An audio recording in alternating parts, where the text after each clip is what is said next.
సమయంలో చాలా సంస్థలు సర్వే నిర్వహిస్తూ ఉంటాయి. ఇది సర్వసాధారణం. ఒక్కో సంస్థ ఒక్కో రకంగా సర్వే ఫలితాలను విడుదల చేస్తాయి. అయితే అన్ని సర్వేలను మనం గుడ్డిగా నమ్మలేం. ఎందుకంటే కొన్ని సర్వే సంస్థలు అధికార పార్టీకి అనుకూలంగా ఇస్తే కొన్ని ప్రతిపక్షాలకు అనుకూలంగా ఇస్తాయి. కొన్ని సర్వే సంస్థలైతే అబద్ధాన్ని కూడా నిజం అనిపించేలా అందరూ నమ్మేలా ఈ సర్వేలను ఇస్తాయన్నమాట.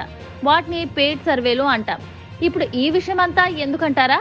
తాజాగా ఇలాంటి పెయిడ్ సర్వేనే టీడీపీ ఒకటి చేయించింది. ఏపీలో మరికొద్ది రోజుల్లో పార్లమెంటు సార్వత్రిక ఎన్నికలు జరగనున్న సంగతి తెలిసిందే. ఈ ఎన్నికలకు సంబంధించిన ప్రముఖ సి ఓటర్ అనే సంస్థ ఏపీలో పార్లమెంటు ఎన్నికలపై మూడ్ ఆఫ్ ది నేషన్ పేరుతో సర్వే నిర్వహించింది. ఈ సర్వేలో అధికార పార్టీ అయిన వైసీపీకి 8 పార్లమెంటు స్థానాలు, ప్రతిపక్ష పార్టీ అయిన టీడీపీకి 17 లోక్సభ స్థానాలు వస్తాయని తెలిపింది.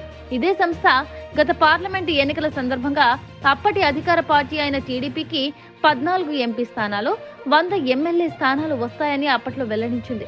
తీరా ఎన్నికల ఫలితాలు రివర్స్ అయ్యాయి. టీడీపీకి 3 ఎంపీ, 23 ఎమ్మెల్యే స్థానాలు రాగా వైసీపీకి 151 ఎమ్మెల్యే స్థానాలు, 23 ఎంపీ స్థానాలు వచ్చాయి.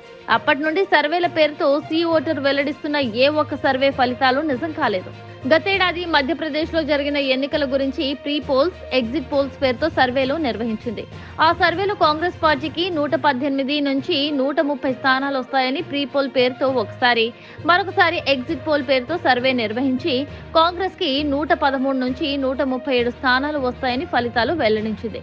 తీరా ఎన్నికల ఫలితాల్లో కనీసం ఆ సర్వే ఫలితాలకు దరిదాపుల్లో లేకుండా కాంగ్రెస్ కు కేవలం 66 స్థానాలనే కట్టబెట్టి బీజేపీకి 163 స్థానాలతో అధికారాన్ని అప్పగించారు.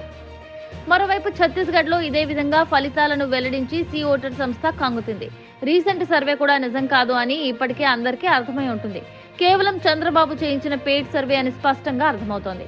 ఇలాంటి పెయిడ్ సర్వేల వల్ల కొద్దిసేపు ఆ పార్టీ నేతలు సంబరపడడం తప్ప పెద్దగా ప్రయోజనం ఏమీ ఉండదు. ఈ సత్యం చంద్రబాబు తెలుసుకుంటే మంచిది.